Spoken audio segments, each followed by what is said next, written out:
Good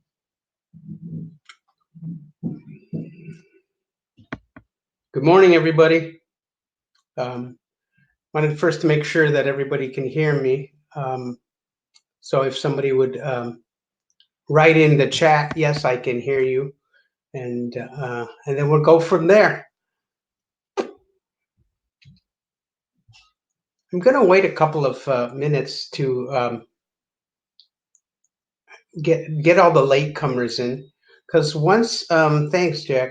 Once I start the story, it's like a train. Sometimes it's like a train wreck, but I tend to tell stories that go long and in circles and take digressions and all kinds of things. And so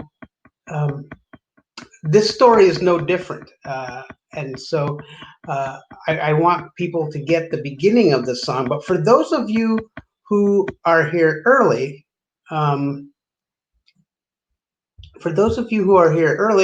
I want to sing this song because this song is kind of important in understanding the story on a whole different level, and partially because one of the things I want to talk about is what we think we know is not always true, and the history that's hidden behind history is very often much more important and much more relevant. And by relevant, I mean that it actually relieves something in our life today. So I don't ever tell stories that don't have any kind of relevance to our life today. And so this is sometimes called the Cherokee morning song. Morning like daylight. I don't know if you can see in the window above me but it's morning here. And for those of you who are seeing this on tape, these Sunday morning stories are typically done live at 10:30. So please subscribe if you like this sort of stuff. But I'm going to sing this song that you may know from Robbie Robertson or Rita Coolidge or one of many people who sang it. Johnny Cash actually sang it. So here it goes.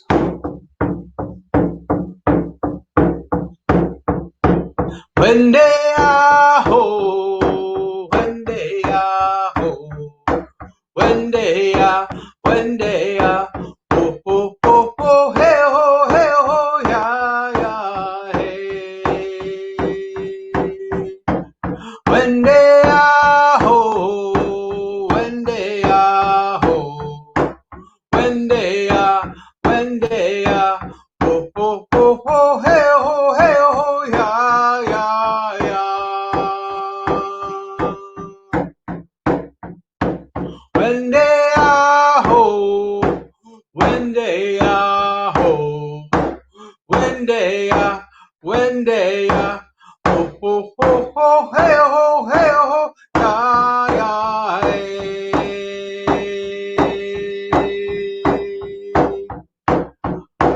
Wendy-ah-ho, Wendy-ah-ho, Wendy-ah, Wendy-ah, ho, ho, ho, ho, hey, ho, hey, ho, yeah, yeah, hey. Aho.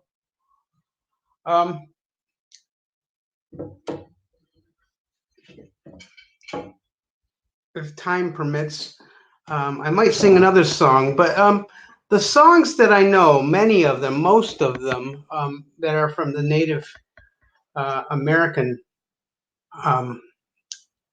songs of song circles or Sundance songs or Sweat Lodge songs or Akasita warrior songs. Most of them that I know are from the Lakota people, who we think of as the Sioux people. Sioux is an Anishinaabe epithet, and one that the locals have claimed. They consider themselves Sioux or Siouan, and especially the Yankton. The closer you get to the Mississippi, the more the Lakota, Nakota, Dakota are likely to call themselves Sioux, and the reasons for that is because that's how they were identified by the government. The government being the Bureau of Indian Affairs, and so most modern Lakota or Oglala Oyate people consider themselves from one of the 7 to 11 bands that made up that what was called the Sioux Nation at one time. And so that's important to our story for a number of reasons. And so I said that I would start this story in 1973 in a elementary school gym called Beckwith, and I went to an elementary school called Beckwith, and we were living at the time in what people called the projects, and it was a social experiment to put people of color into a more suburban setting. So if you live around here, you know that the area around Plymouth and Ball are pretty much single family dwellings, and those dwellings all were white people living around a field with a pond, and in one section of that field they put a bunch of what they called apartments or townhouses. We call it the projects because we were a project, and when we went to school, everybody else who went to elementary school, their parents took them to school in a circular drive in cars, and we were called the bussers.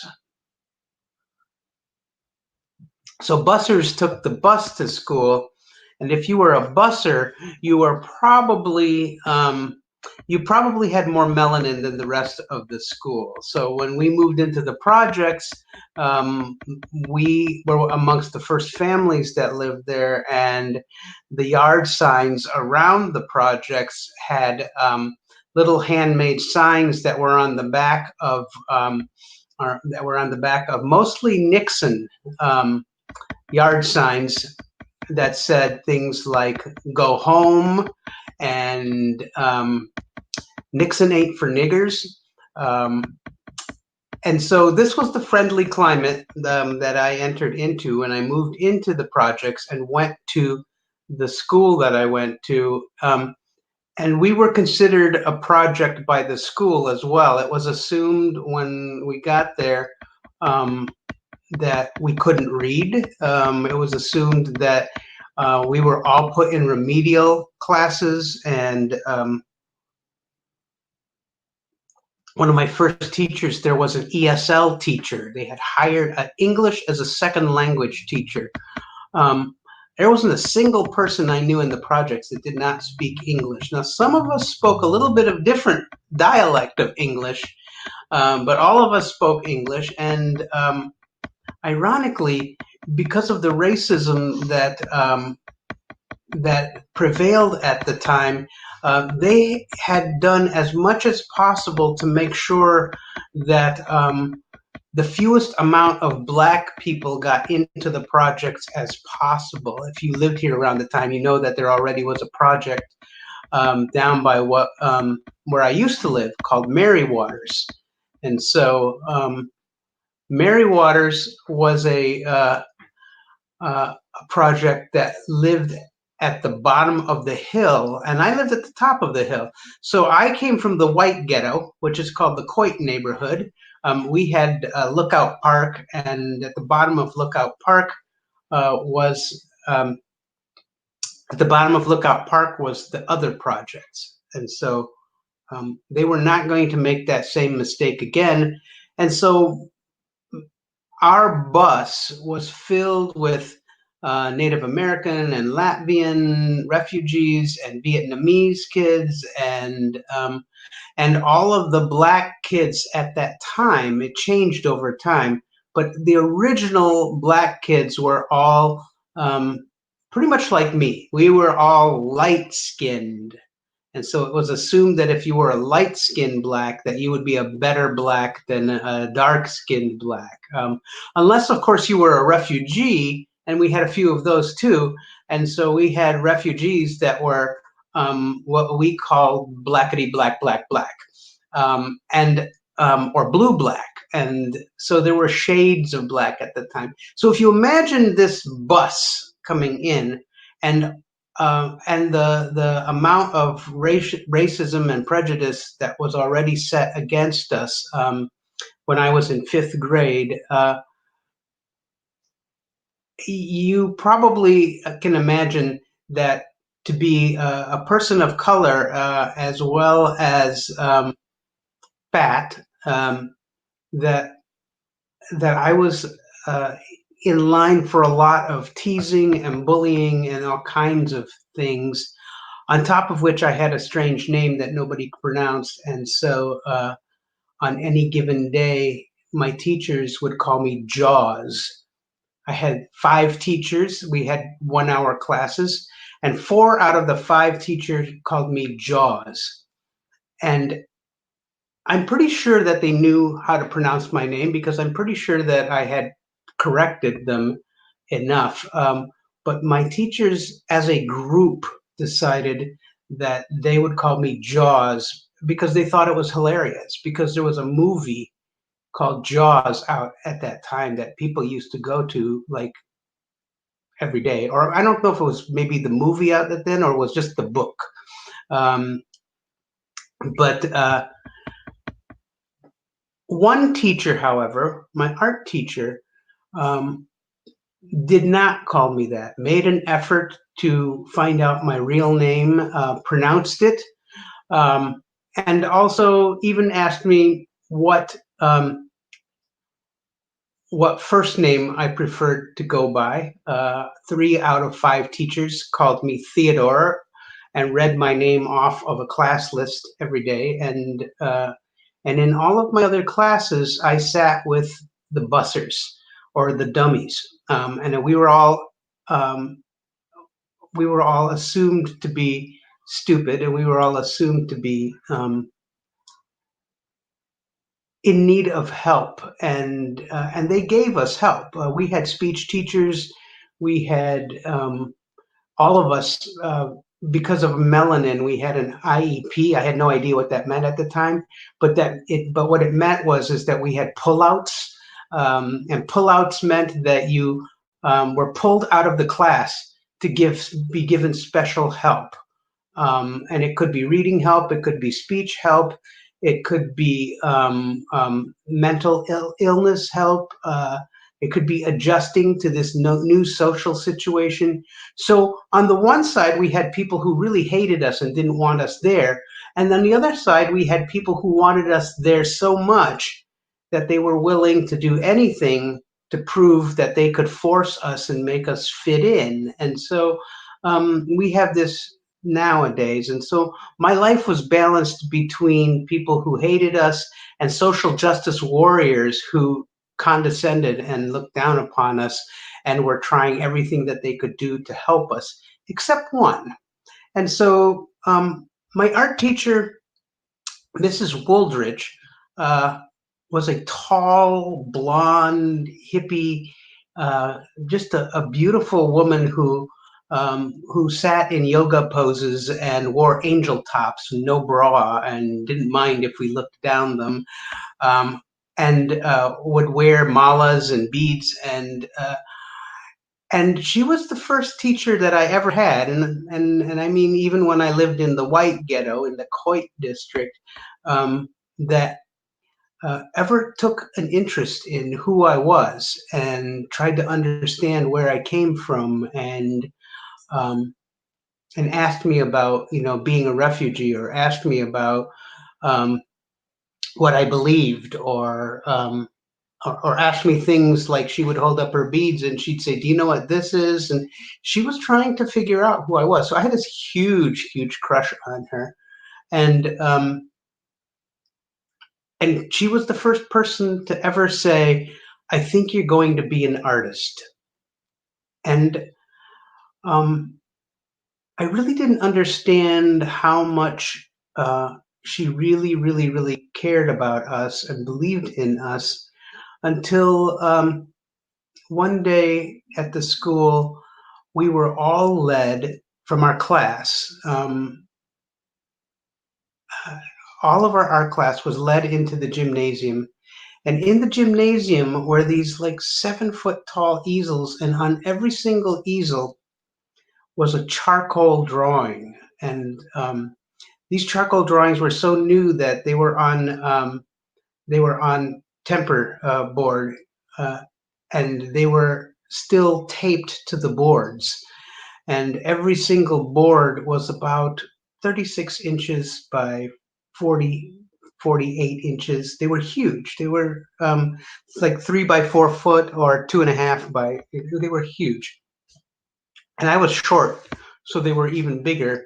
And Mrs. Wooldridge was about she was about 6 foot something, and her boyfriend, her hippie guitar playing boyfriend, was there, and he was like about 6 foot something, and they had brought uh, this curly headed, light skinned black man with them who had a cowboy hat and wore cowboy boots, and they led us around the gym in this huge circle that they had assembled about 35 charcoal drawings. And every single drawing was a picture of a native who was an old man or an old woman or a baby or a mother nursing or uh, any number of all kinds of different ages, and I was struck by the faces of these two boys. Now, if David Sturkin is watching, David actually has these two drawings that I saw, and if you go to my wall where I have this, he's actually posted them, and and these were the two drawings, two charcoal drawings that changed my life. And what they were was a drawing of a boy, probably a little older than me, and then a teenage boy, a little bit older than him. And if you saw the drawing that I posted on the Crowdcast, that's one of the two drawings. And the reason that these drawings changed my life was back then, there was this horrible incident going on that we watched on the news. I watched the news every day and had watched the news every day throughout Vietnam. And I watched it all the way to the end just to see who died. And that was sort of like the pandemic of our time was the war itself, was the Vietnam War. And at that time, there was a war going on inside of the United States, and so they called it the Wounded Knee Uprising. And if you watched the news, they would tell you that AIM terrorists had taken over a reservation and were holding innocent people prisoners, and that AIM was a terrorist organization that had formed on the reservation and was taking away the rightful government of the reservation. And as this story unfolded, the uh, the BLM, the Bureau of Land Management, and the Bureau of Indian Affairs brought the tribal police in on it, and Then they reported that state troopers were being brought in, and then the National Guard was being brought in, and then eventually Richard Nixon took it upon himself to do something that was totally unprecedented. And onto the reservation, he brought the um, the 82nd Airborne and the 101st Battalion, and he brought the sharpshooters, and they surrounded this little compound that was called Wounded Knee. Now, for me, I think I was around 12 years old at the time. The idea that a terrorist situation could happen within our country was just unfathomable to me. And I had always been fascinated by the Native America and the Sioux people in particular.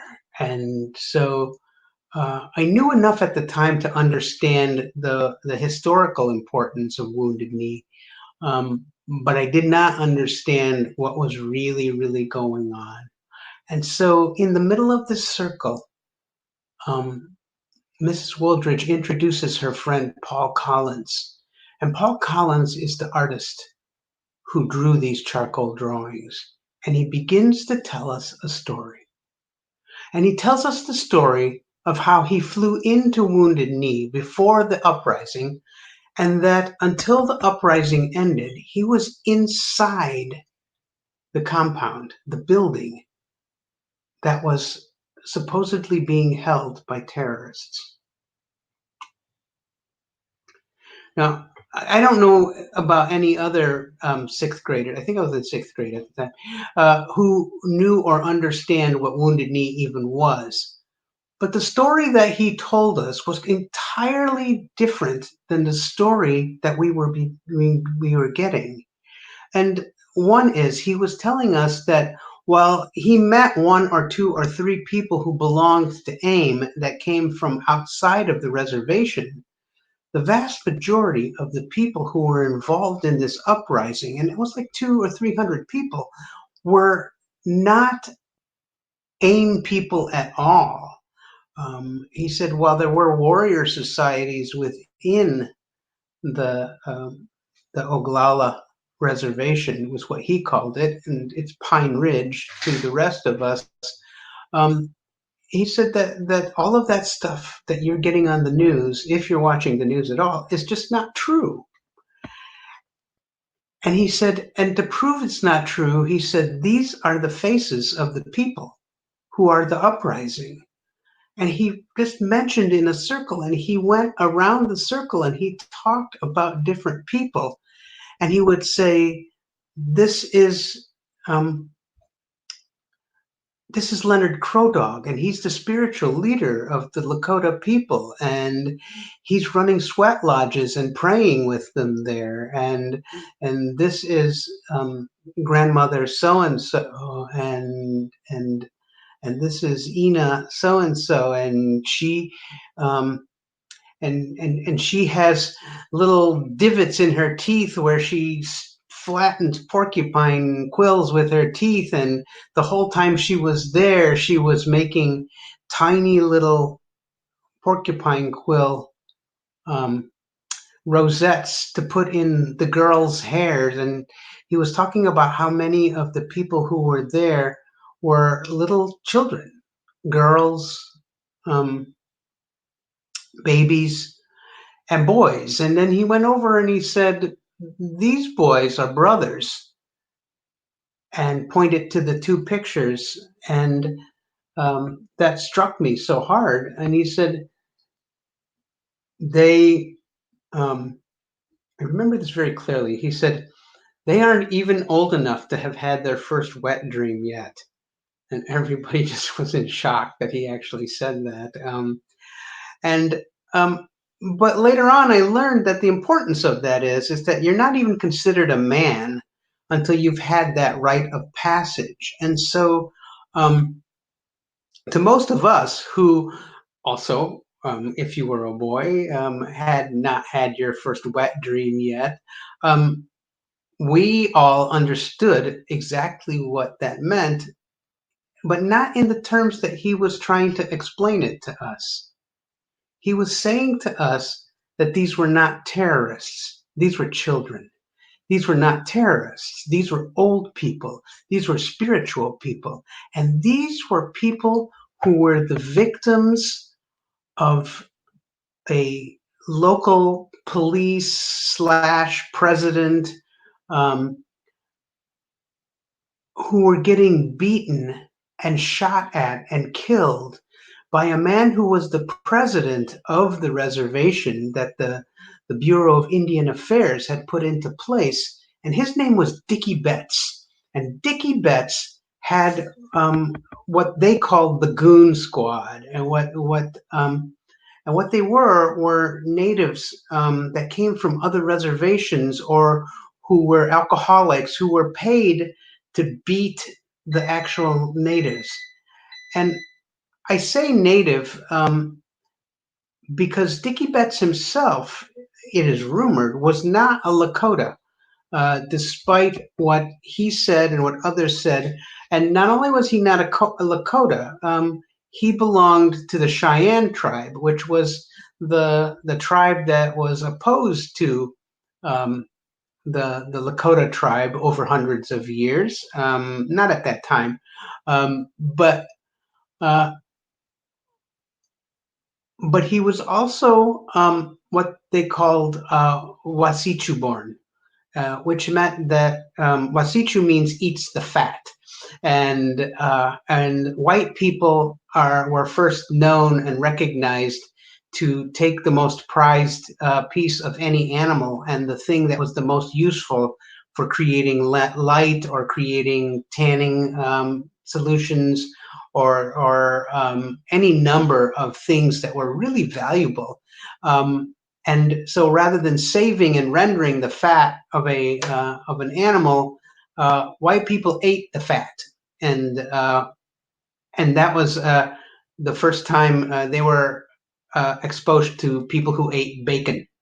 And so fat eaters or wasichu or bacon eaters were what they call white people. And so and to say somebody was wasichu was a horrible, horrible thing if you were a native. Now, if you were a wasichu, I'm a wasichu, I'm a bacon eater, then it was not an epithet at all. It was just a fact that you ate bacon. But if you weren't, it was a horrible thing to say. But the most horrible thing that you could say about Dickie Betts was that he was white because he was a descendant of the concubine of Custer. There is no more hated person on the reservation than George Armstrong Custer. And so that's a whole other story and a whole other battle. But if you can imagine that the people who were in this uprising were being beaten and killed by this puppet government that had been installed against their will, you can see why there was an uprising. And it was a peaceful uprising. The peaceful protests went up and down the reservations. They had sit-ins. And you got to realize that this is 1973. We are in the midst and at the end of the civil rights era. And the idea of peaceful protest was a fact of life for many people already for probably a dozen years. And so the peaceful protests were being broken up, and we were being told that these were violent protests.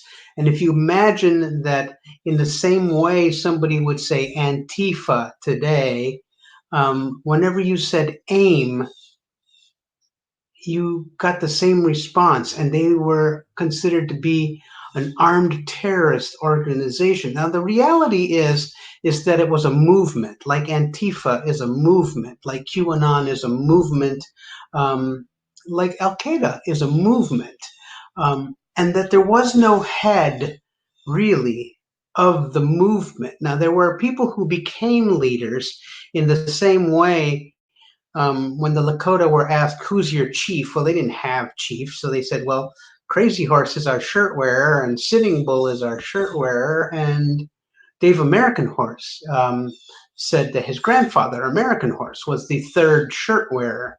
I bring up his name because he is one of 4 people who were there at the time that also told me their version of this story. So this is not just Paul Collins, the artist who happened to be there, who is a noted liberal and leftist and already was in trouble for his paintings and drawings showing the faces of people starving in Kenya and Ethiopia and in Africa. Uh, uh, and and so here was this man telling us this story, but I got this story from lots of different people. And so um, what I know and what I tell comes from piecing together all of those stories. And so this story really, really, really begins earlier. But if you understand in the context of my 12-year-old mind at the time that I was being confronted with the first time that anybody ever said to me that what you saw on the news, that what you heard, and that what the President of the United States told you in an address to the country about why he's sending federal troops, not just federal troops, but the 82nd Airborne into this situation, that this man, this artist, Paul Collins, was telling us that it was not true. And from the slides that he brought and from the charcoal drawings, which were stark black and white proof that what we had heard was not true, I realized that everything that we'd been told by our government and by all of the governments that had aligned to surround these people was untrue. But B, more important than that there was an other story. And I spent many, many, many years telling this story, this part of the story, to people just to understand and to pick up other pieces of the story. So if you are just getting here and you did not hear me sing, A, you're lucky, and B, you missed a song called the Cherokee Morning Song. Now, I learned this story on the Lakota reservation, what they call the Oglala Oyate, and I'd heard it before, but I'd always heard it sung by Rita Coolidge, the Coolidge sisters, the Robbie Robertson, Johnny Cash sings it as the Cherokee Morning Song. And the Cherokee Morning Song, if you didn't hear it, I'm going to subject you to it right now, goes like this. Wende aho, wende aho, wende ah, ho, ho, ho, ho, hey ho, ya, ya, ya. That song is in Cherokee called the Morning Song, but it's not called the Cherokee Morning Song. The women who sing this song were originally taken in as slaves and became concubines and wives to the Cherokee warriors. And so it was a customary of the Cherokee not to marry within their clan, to adopt people, to take women as slaves, and so one of the things that they had done was that they had taken in the women of the tribes north of them, and these women retained their religion and their language for several hundred years afterwards, and they were singing their morning song. And so they were sun worshipers. They worshipped in a way and a time before the pipe, meaning that long before the Sioux ever practiced the religion that they practice now, the 5 rites of the Oglala.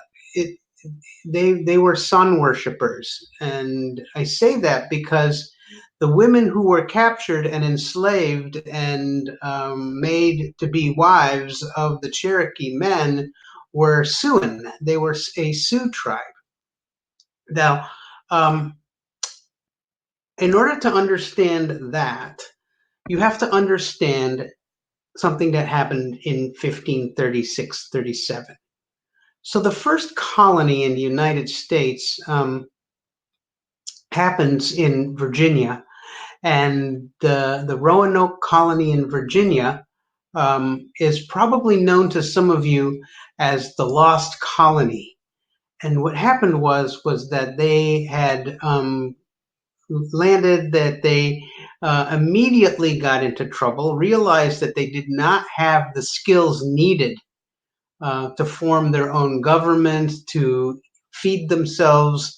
They were unfamiliar with the food that was here. And so when they ran out of ship stores, they created a group of people that would sail back to the old world and bring back stores and bring back help and bring back wives and bring back all kinds of other things to rescue them. And a year later, when the governor of Roanoke came back, the village that was created, the fort that was created, was completely empty. It was completely empty, and all of the things that that they owned and had were all still there and looked like they left really, really quickly. And all of that prompted them to go to, the story is different, that it was a post or it was a tree, but it was an agreed upon place that would say what happened to them. And what happened to them was only known by a few letters scratched into a tree. C-R-O-A-T, croat, is what they wrote. Now, it was assumed that they must have been attacked by the Croatoan Indians. And so they went to the island where they were, and they did not find them. And so from that point on, this was a mystery that was called the Lost Colony, or the mystery of Croatoan, or the Lost Colony of Roanoke, Virginia, or the Roanoke mystery. So you can look it up under all of those different things.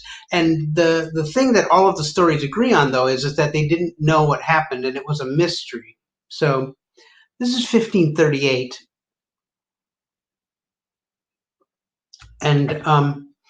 And now, if you fast forward to 1973, when I'm hearing this story,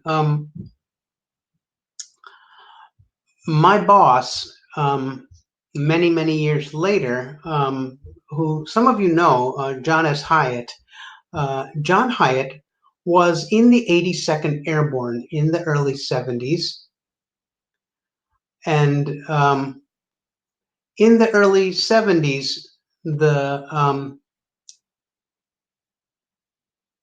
82nd Airborne was twice the size of what it is today. And it was also, at the time, the elite forces. And so my friend, John, who was a small, unassuming, very scholarly looking man, and also an immensely gifted storyteller, usually told stories of how he was a hippie, and how he was a hippie during the 70s and went to a Lutheran college, or he, as he would say, a Lutheran college. There's a difference between Lutheran and Lutheran. The story I told last month was about Lutherans. He was a Lutheran. And so all of his stories were about peace and about hippiness and understanding, until he started telling me about his life as a soldier in the 82nd Airborne. Um, First of all, anybody who knows him would never ever suspect or believe that he was a paratrooper. But he would show you his coin in a moment at a moment's notice. But he also had pictures because he was a photographer for the 82nd Airborne. He worked for Stars and Stripes, the newspaper that Trump was just about to um, what he did ordered them to discontinue this particular news tabloid and magazine that had existed since the Civil War. Um, and so John had thousands and thousands of pictures of the Vietnam War, of things that we'd never ever known or suspected. And one of the things he had pictures of fighting and getting shot at. His only real action he ever saw outside of the United States was in Greece. Now, who would have known that during Vietnam that we were actually shooting and fighting with the 82nd Airborne in Greece? And so he knew all of these hidden histories, and he was fascinated by hidden history and paranormal history and all kinds of different things. If you ever read my Tesselation books, he is the character that told me the stories of paranormal Wisconsin. He's from Wisconsin. And while John was a great storyteller, the story that he told me about Wounded Knee horrified me. And so let's go back to 1973 and realize that what Paul Collins told me is now being told to me from the outside. And John was there at Wounded Knee. He was there as a long distance lens photographer. He was there in an intelligence capacity. And so the pictures that he was taking was being reviewed and processed every single night by the 82nd Airborne sharpshooters that were there. And so they were all his friends, and he would produce this intelligence and forward it to the chain of command and to the sharpshooters so that they could recognize and identify the people inside.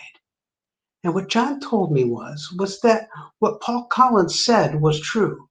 Nobody was being held captive. People were walking in and out freely, and that the vast majority of people in there were old people and very young people, and that the armed people who were in there were defending them. At first, they were defending them against Dickie Betts and his goon squad, that their occupation was not an occupation at all. That's where they lived. That was their place. That was the last outpost that they were defending. It was essentially the place that was built outside of the churches that they were allowed to gather at, like what in slavery times would have been called a cabildo. And so this building and these buildings that they're defending is that they're defending it as if it's theirs. They did not take it over. They did not occupy it. They were not an army. They were not terrorists. And so my friend John, who was in the 82nd at that time, told me that what Paul Collins told me was absolutely true. And then he told me another story. The story that he told me, you have to understand that in 1583, that an English colony was lost to history. Now, if you fast forward to the 1960s, my friend John is now in the airborne.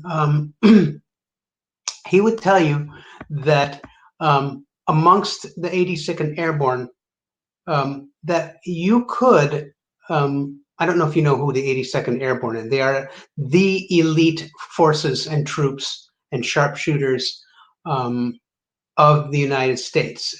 They are like 10 clicks above the SEALs. If you're a SEAL out there and you're offended by that, historically this is true, that the 82nd Airborne were the most elite forces. And before anybody else wore berets, if you were alive in the 60s and you heard Johnny Cash and you heard Barry Sadler sing the Green Berets, these guys were the Green Berets. If you were a Green Beret, you were the most respected, the most skilled, the most badass soldiers in the entire world.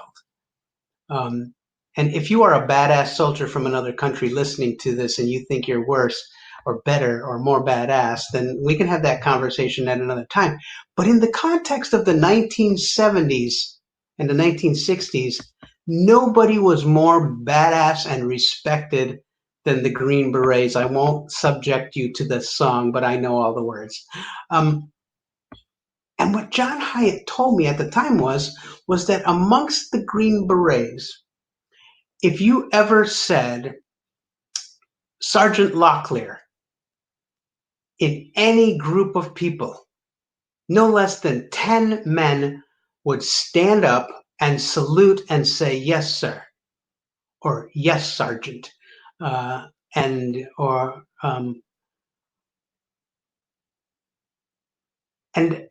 if you looked at them, you would be looking at 10 light-skinned, bald, shaven, bald black men who were all named Jimmy Locklear. And what he told me was that there were 4 or 5 names that you could do that with in the Green Berets. Why? Because next to Fort Bragg, North Carolina, is a reservation. And the reservation is called the Lumbi River Reservation. And so the Lumbi River separated the reservation from Fort Bragg in North Carolina, and large numbers of men for 100 years had become a part of Fort Bragg, and that the nation's most elite forces were very often inordinately peopled with Native American soldiers who were considered the best linguists, the best sharpshooters, the best soldiers, and already had a soldier culture long before the United States had a soldier culture. And so the Akasida of the Lumbis, the warrior societies, literally were giving their men to the Fort Bragg and the 82nd Airborne. And it was a great honor to be a Lumbi Indian and become a Green Beret at the time. And even before that, if you put Lumbi KKK uprising in your Google, don't do it now because I'm talking. But if you do that, if you put KKK, Life Magazine, Lumbi, Indians, you will find, I believe it's still there, that there's a Life magazine article of a KKK rally in the 50s or 60s, I believe, and they caught the Life magazine photographers caught a KKK rally being broken up by what they variously described as mulattoes, as wild Indians, or soldiers who had gone AWOL. There were lots and lots of different stories about what happened. And what happened was that the Lumbi Indians from the 82nd Airborne took off their uniforms and took it upon themselves to break up this KK rally as peacefully as they can, and you can see them. They not only break up the rally, but they're de-escalating at the end, and they are and they appear to be black. The reason is because the Lumbi Indians are what is in Georgia and North Carolina and in many other southern states called a mulatto tribe, and they are the remnants of escaped slaves who were taken in by the natives. And the Lumbi aren't any just natives. Lumbis are called the people of the book. The Cherokee called them the people of the book. And so the song that I sing, the Cherokee Morning Song, by the way, it is Morning, not Mourning. Although, ironically, if you were an enslaved Siouan woman, you might call that the morning song. But the idea that these natives took in the slaves also went into their history because the Cherokee called them the people of the book, and the Georgia government and the North Carolina government and the Virginia government called them mulatto, and they were also called the blue-eyed mulatto. Um, they were called the people of the book because they spoke English, and they spoke an archaic English, and there were basically 6 or 7 names of the people who lived within this tribe, and they all had a predominance of blue eyes. And so while most of them looked black, they were Native Americans who had blue eyes and spoke a form of archaic English. Um, because the Lumbi were called the Lumbi because they lived by the Lumbi River, but their real name, their Siouan name, because they were a Sioux tribe that lived in the east and were pushed out by the colonies and by the Cherokees and by the other tribes that came up from the south and north and were being pushed out by the British. They moved onto the plains, but before they moved onto the plains, they were called the Croatoan, and they lived on Croatoan Island. And the Lumbi Indians were a combination of escaped slaves, the Croatoan Indians, and the Lost Colony of Roanoke, Virginia, which means that they identified as white, black, and Native American. So what does this have to do with our story? So you have to understand the most elite forces in the world, that Green Berets, that the most elite soldiers within those forces were the sharpshooters, and that a vast majority of sharpshooters over 100 years were Lumbi Indians, were these natives who looked black, had blue eyes, and many of them were named Jimmy Locklear. Now, my friend John Hyatt tells me this story because Jimmy Locklears were all friends of his, and that he was traveling with the sharpshooters. And the command sergeant major was also a Lumbi Indian.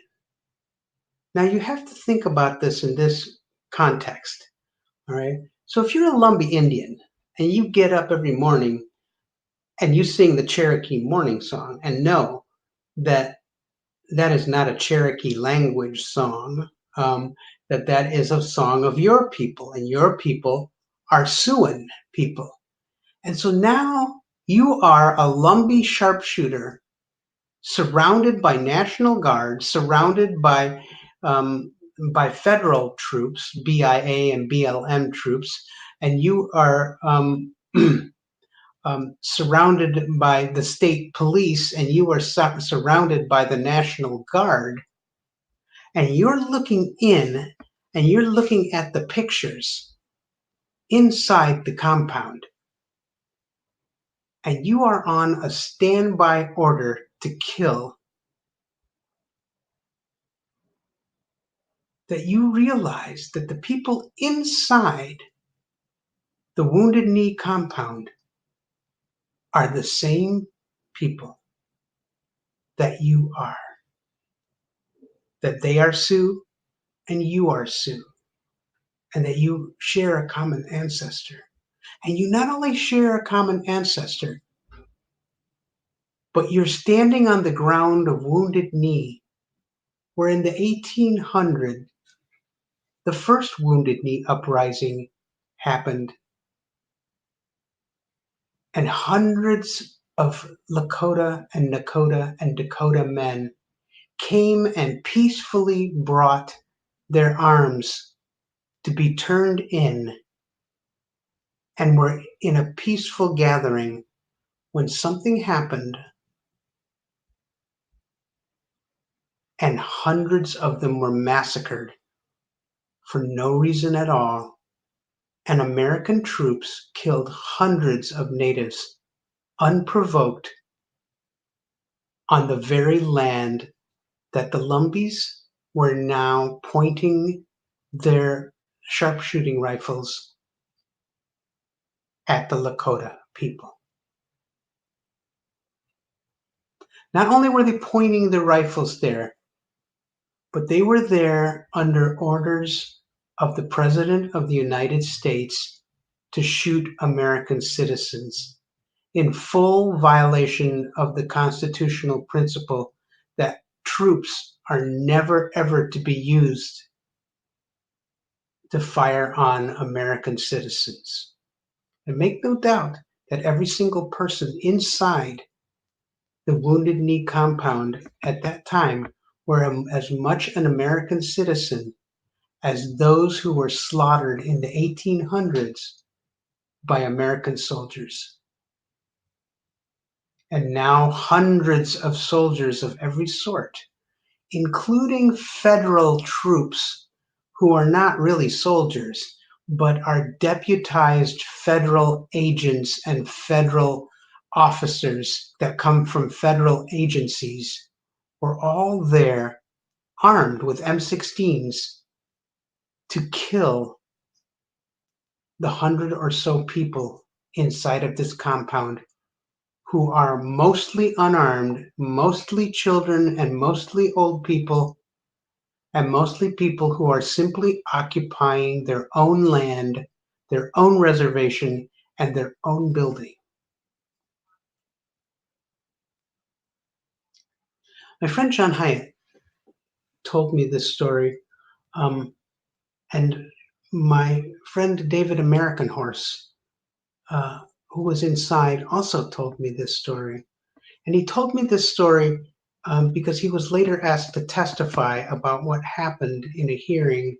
And at that time and at that hearing, he heard for the very first time that Richard Nixon ordered the 82nd Airborne sharpshooters to shoot on sight anybody that was in this line of sight of the sharpshooters, and that they had first kill rights, and that Nixon, who was in the midst of his own most horrible political fight for his life, was going to make himself a hero by shooting at the innocent people and ordering the 82nd Airborne Green Berets, the most heroic and known men, that their commander-in-chief had ordered them to shoot the people inside on sight.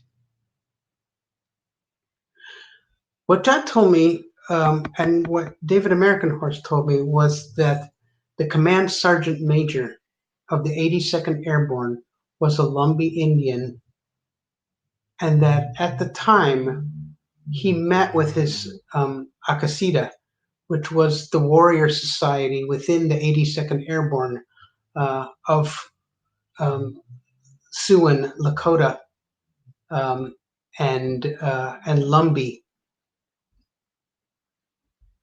who all spoke an archaic form of the Sioux language, that they met after being given that order, and to a man voted democratically to stand down and not fire. And so for the first time in the history of the 82nd Airborne, the command sergeant major, a Lumbi Indian, told his chain of command that he would not fire and that he would not obey an unconstitutional order.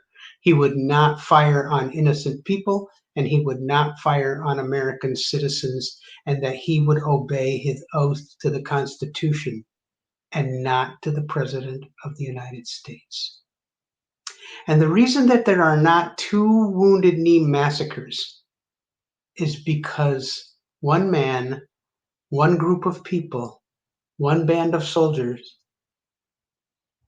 who were ordered to fire, turned their weapons around and pointed it at the army, at the National Guard, at the federal troops and at the federal officers, at the Bureau of Land Management and the BIA goons, at the state troopers. They turned their weapons, they stood up, and they said nobody is allowed to fire on innocent people, and they reminded them of their oath and ordered all of them to stand down.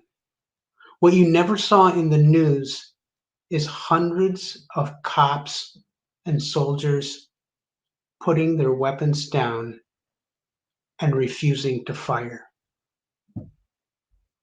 Now, in the ensuing days, we heard about Leonard Peltier, and we learned about AIM, and we learned about uprising, and we learned about terrorist organizations, but nobody ever told me that Richard Nixon, who would soon go down in flames, ordered the Green Beret to fire on innocent people. So many years later,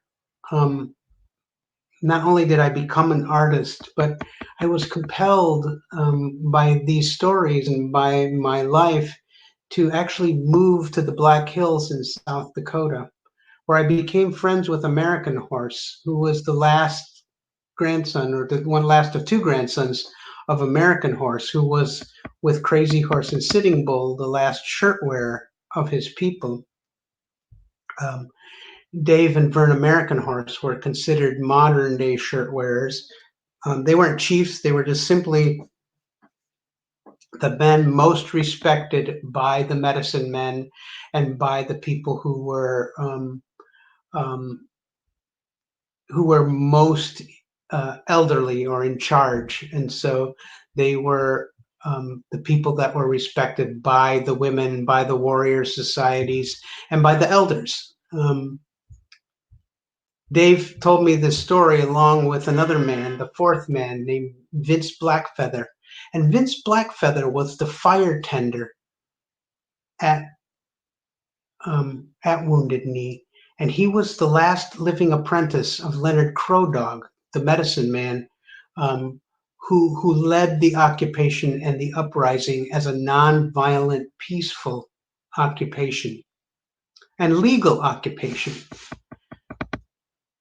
And they both told me that at the time, that until the federal government stormed Hill City, South Dakota, and Custer City, South Dakota, just weeks before, to retrieve the dinosaur that we call Sue, that no American troops had ever been into and occupy and pointed guns at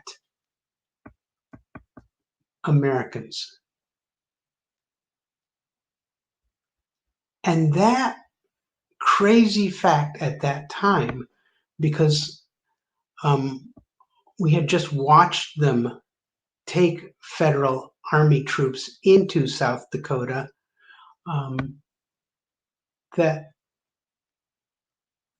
the idea at the time at the turn of the century, which is a weird phrase to use, that around the late 1990s, that American troops would actually point guns at American citizens was just unfathomable. It was unbelievable that if I had told this story in the year 2000, nobody would believe me. Certainly nobody in South Dakota, where I was living, would actually believe me. But two witnesses who were inside, the first witness who told me this story from the inside, who was a black man, who was a mulatto, who was a blue-eyed, light-skinned African American, and a Lutheran boy from Wisconsin who was white as white could be and was part of the 82nd Airborne, all four of them told me this exact same story. So, what does it mean to us today? Back a few months ago, in the midst of the what was called the riots and the gatherings of some amazing terrorist group. That tapping is what I call motoring. Every once in a while, my leg starts to go, and that's what happens when you're old and ADHD and autistic like myself. That the thing that we don't believe, the things that we don't understand, the things that are unfathomable to us, that when they happen to us, they happen again and again and again. And each time we believe that they can't happen. And so in the midst of the uprising, our president, our current president, who is in the midst of his own Watergate-sized problems, decided that he would send American troops to all of these cities. And he learned early on from his Department of Defense people and his chiefs of staff that he had no jurisdiction in the United States to send troops, that it was unconstitutional and illegal. And the only place where he had federal authority was Washington, D.C. And so most of you heard him say, I am going to bring the Green Berets into D.C. and exercise my authority as commander-in-chief and have them take care of the Antifa and the protesters and the violence.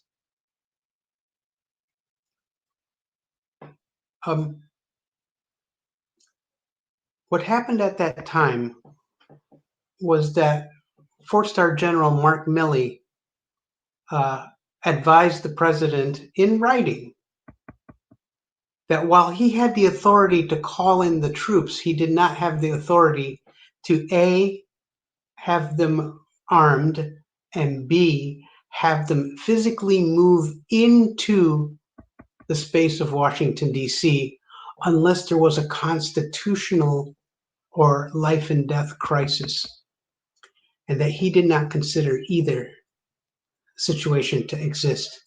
And so the Green Beret, the 82nd Airborne, were mobilized from Fort Bragg, North Carolina, and brought to air bases and were sitting in cargo planes and on barracks outside of Washington, D.C. And they were on standby, but they refused to enter the city.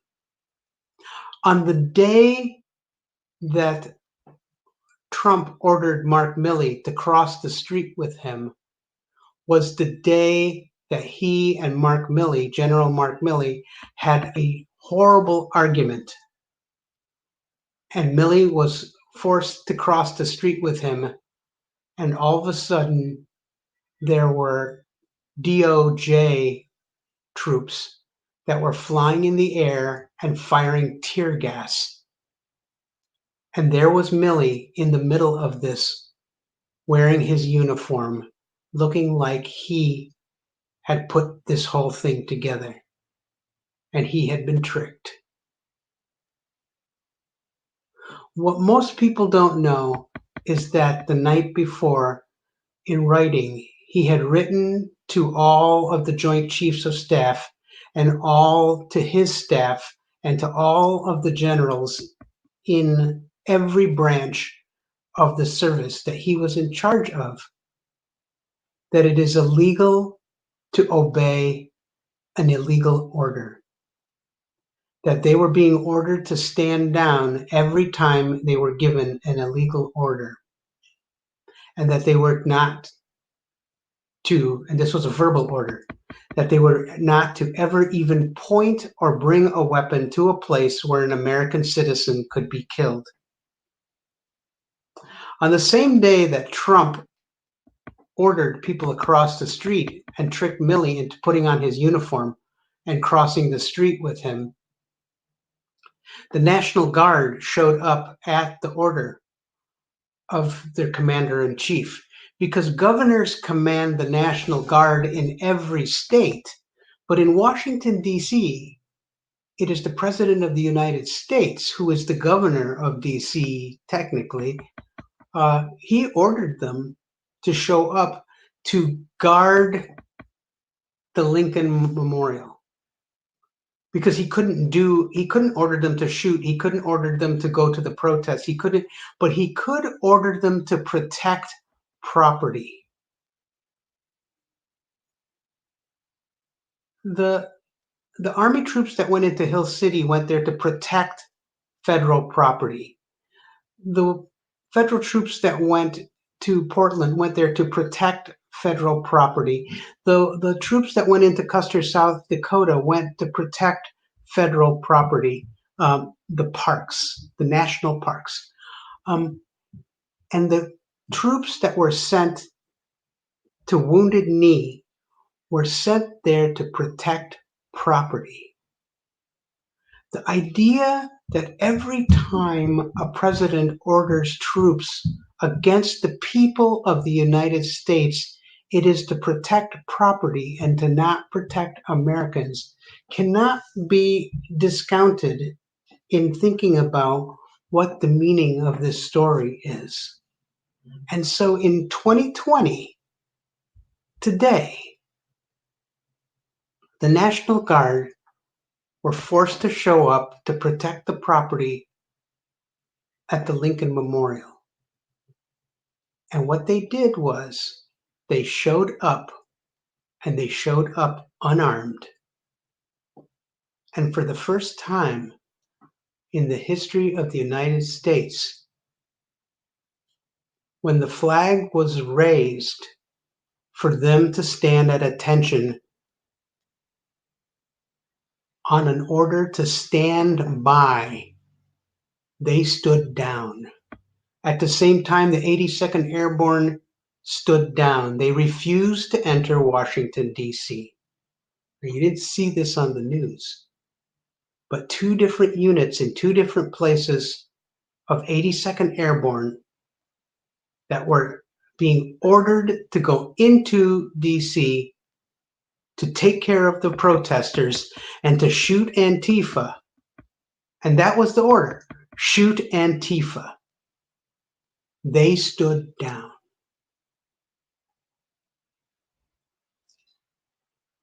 They stood down because they understood history. They stood down because they understood their own history, the own diversity of their own troops, their own people. But mostly they stood down because they understood that the rule of law supersedes the rule of a ruler, of a human being, of a person, and that their oath was to the Constitution.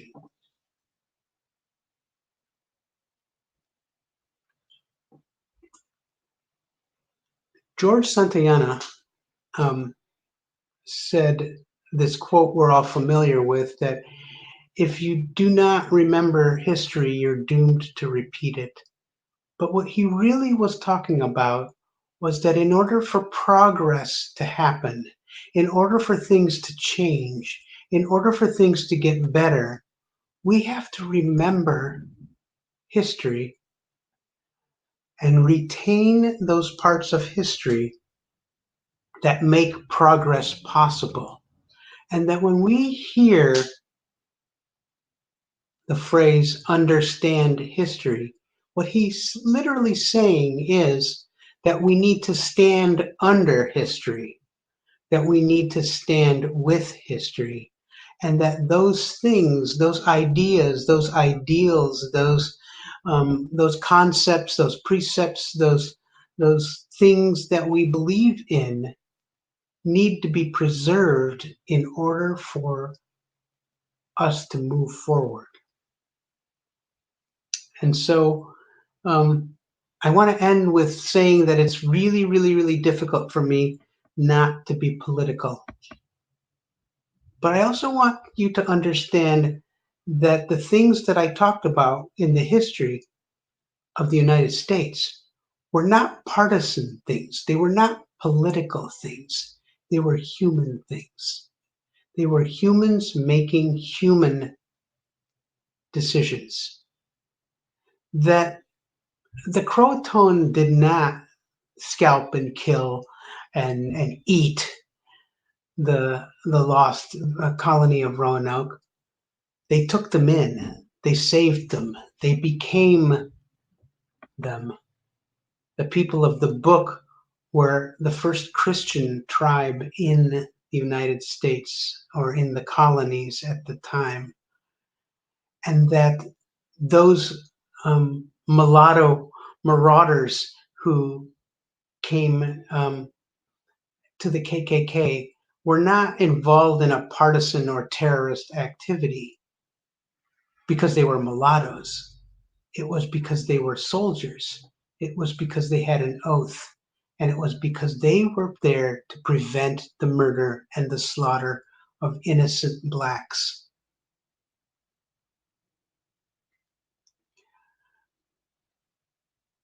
Throughout all the pieces of history that I shared with today,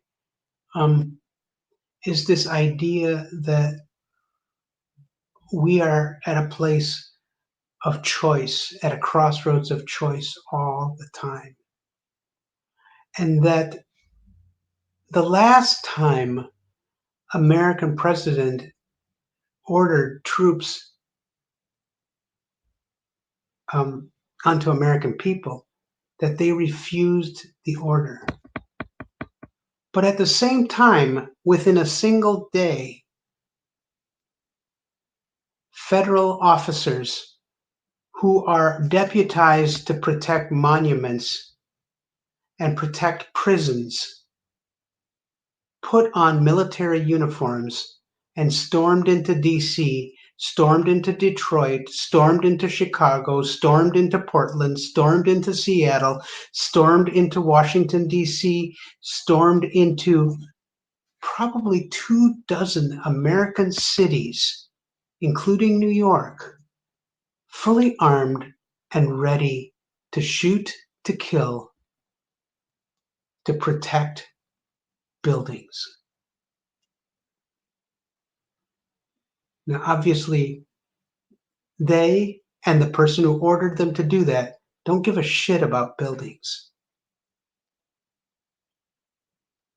I don't know how long we can hold off stopping people who are under orders to protect buildings or to protect other people or to protect people who don't have melanin or to protect whatever the thing is that they believe they're protecting. I don't know how long we can stave off the trend of Americans to start killing each other or to stop killing each other.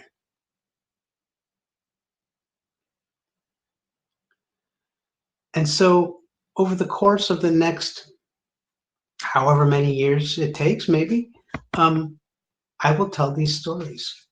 And all of these stories, including the story that I told last month, which you should look up, and the one I will tell next month, have this in common. We are at a place of choice. We are at a crossroads. We are at a place where we decide what will happen next.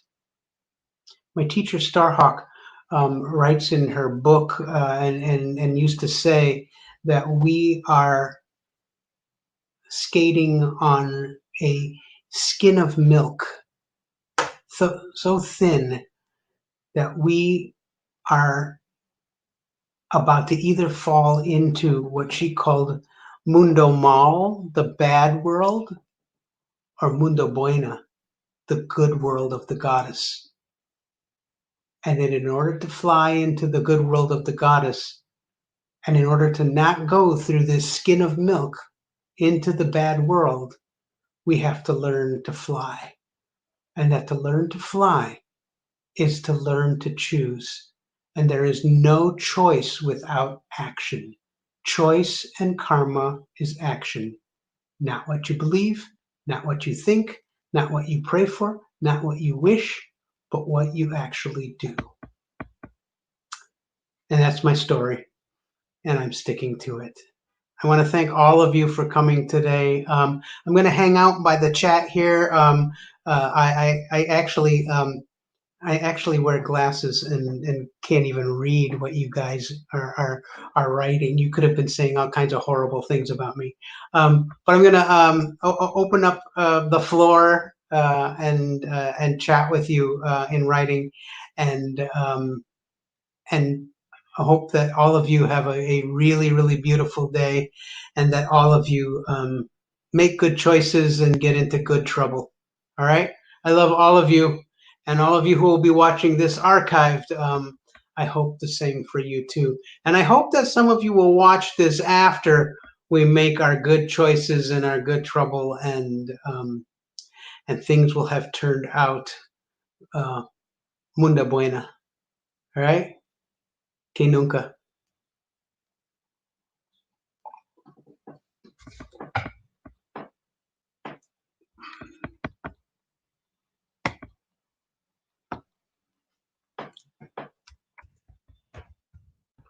You will see that I am a two-finger typer. Now, for somebody who has written 8 books, and some of them well over 1,000, words.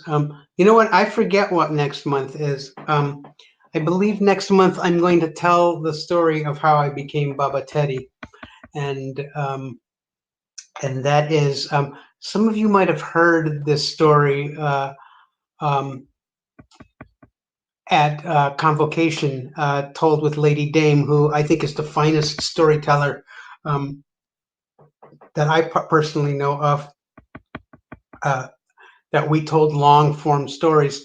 But this story is actually longer than the 1 hour story I told then. And so I'm going to tell all of the parts of that story the way I got to today, because it has many digressions and moving parts, and I think I'm hilarious. So and so this is the funniest story I know because it's about me. And so I hope all of you get to come there and find out why they call me Baba Teddy.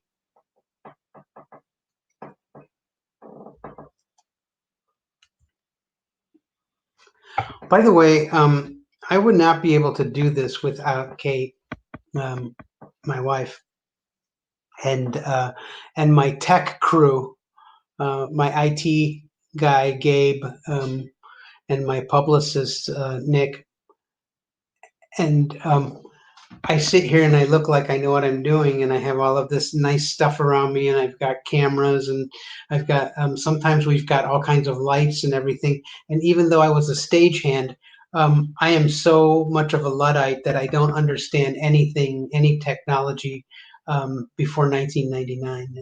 So I have to thank all of them, and I also want to encourage people who have the idea and the thought to want to tell a story, to give me a message or something, or who want to have dinner with me. That I have another crowdcast that's called My Dinner With, where I simply sit with somebody and I have dinner on my side of the camera and they have dinner on their side of the camera, and we just talk for 2 hours until the camera shuts off.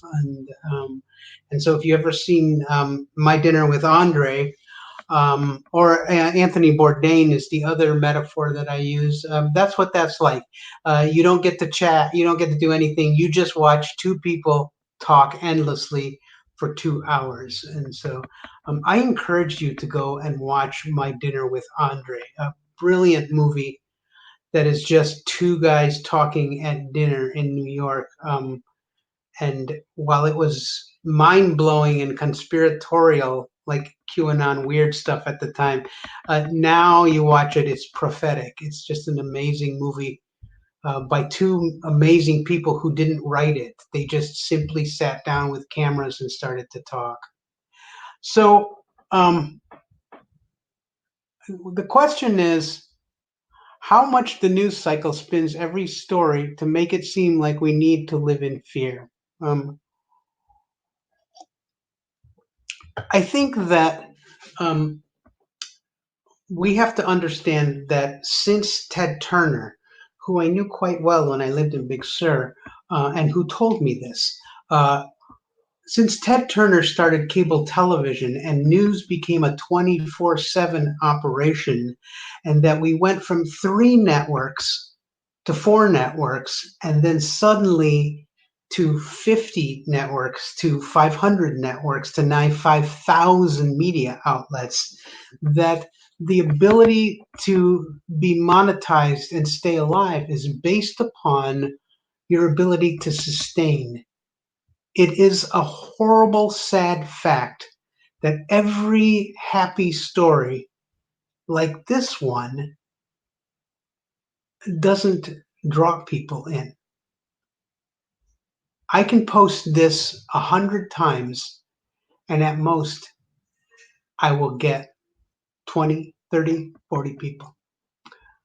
But if I produce something that is sensational and horrible and fear based, I will have thousands of people. I wrote a meme last week that insinuated that the 17-year-old boy didn't show up for his hearing, and the world went apeshit. Within 24 hours, I had 8,000 shares. Yes, these are available after the event. They're all archived. Go see the site this is on and follow us. So the quick answer is that Ted Turner says that happy stories don't sell newspapers, and nothing sells newspapers anymore. We don't have newspapers. People don't have the patience for long form journalism. That most journalism has turned to reporting. That what Rachel Maddow does is extraordinary and extraordinarily different. If you imagine that Lawrence O'Donnell and Jimmy Como and all of Fox News are simply reporters. They take tidbits of fear-inducing sensation and report that. Nobody does what Rachel Maddow is doing, to take an A roll of 20, 25, 35, sometimes 55 minutes and tell a long story and explain all of the moving parts. We don't have patience for detail, and we don't have any interest in good news. And networks have been formed and newspapers have been formed purely around the idea that we need good news. No one's interested.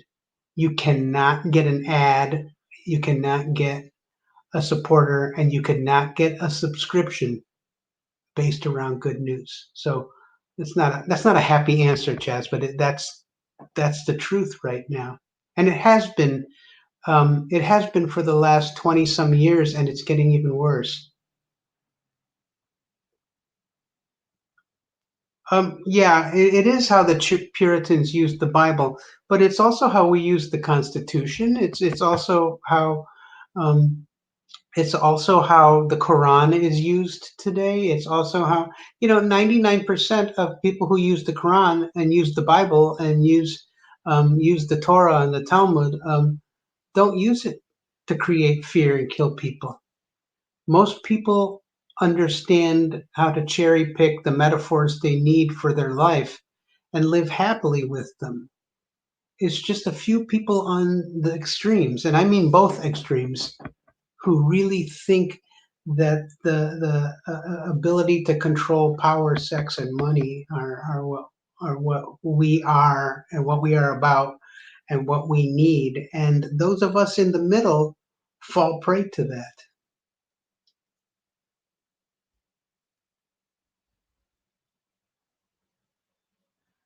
The question is that the people may not use those works that way, but does the religion do so? Not really, not in general.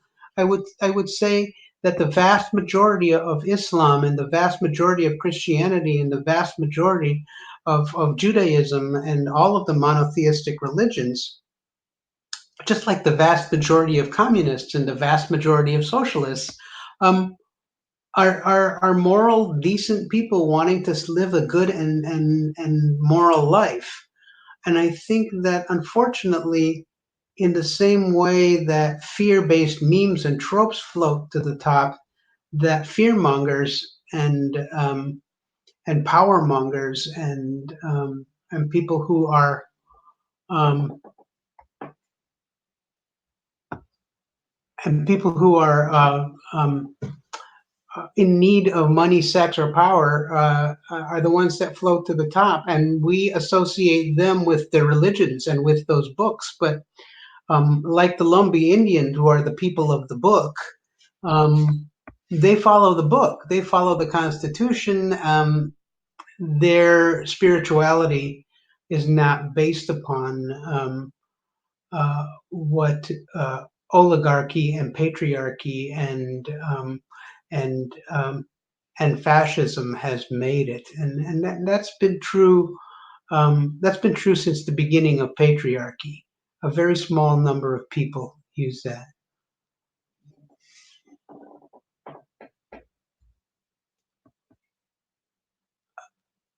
Oh, yes, they are available, and all of these things that we do will be archived. Yes, the squeaky wheel does. Um, I think that if that's the metaphor, so Chaz is saying, so the squeaky wheel gets the oil.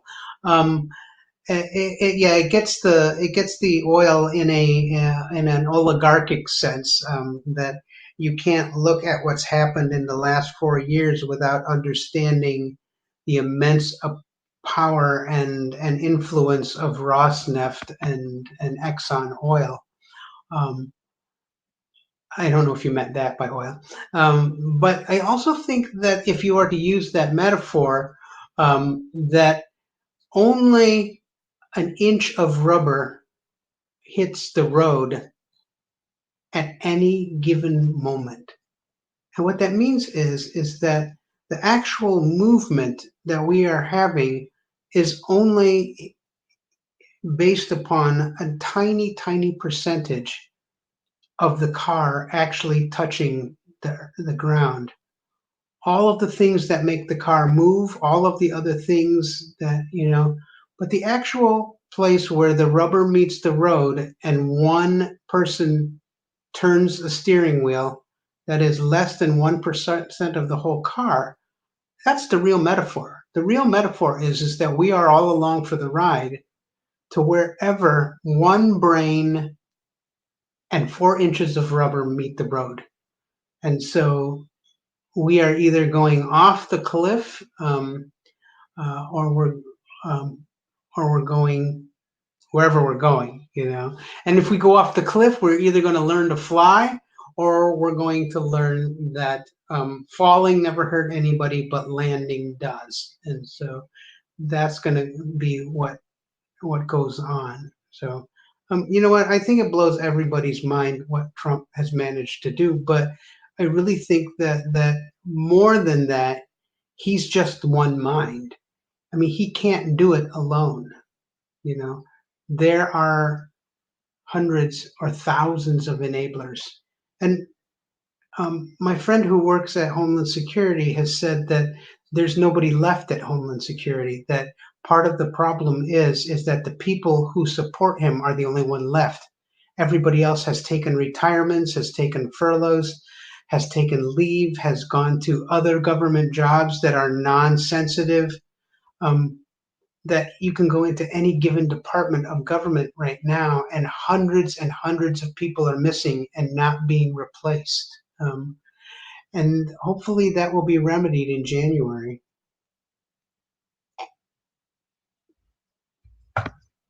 So part of underlying our conversation in this story, though, is this idea that a single individual can make a difference. Can you imagine if somebody just simply followed that order? If somebody just told the 82nd Airborne to go into DC or to fire upon the people in Hill City, which is a story I will tell someday, of the time that the government was sent in to retrieve a dinosaur. So anybody who knows the T-Rex from Disney World or from the Chicago Field Museum, you need to hear this amazing, horrifying, but really fascinating story of what the government can do to us, and what it will do to protect, again, property. Um, so I will tell that story at one point here, and reveal parts that even people who know this story had never, ever, ever heard before. Um, because I was on the board of the Museum of Natural History in South Dakota in Hill City, and I knew all the guys who were in the middle of that compound, surrounded by M16s, when when the last time American troops were used against American citizens. And that was also because they were perceived to be Native Americans, even though they weren't. But these two brothers grew up on the reservation, and I'll tell that story sometime. So, does anybody else have any questions? All right.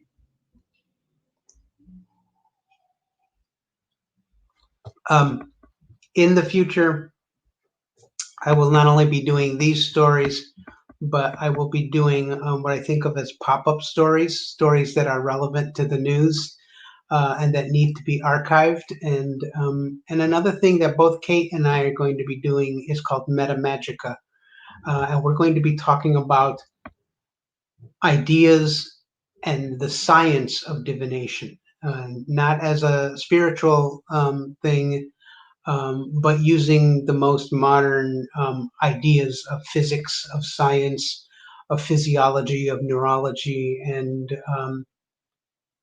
of science as it's being studied by other cultures. And so we'll be talking about that with our own with our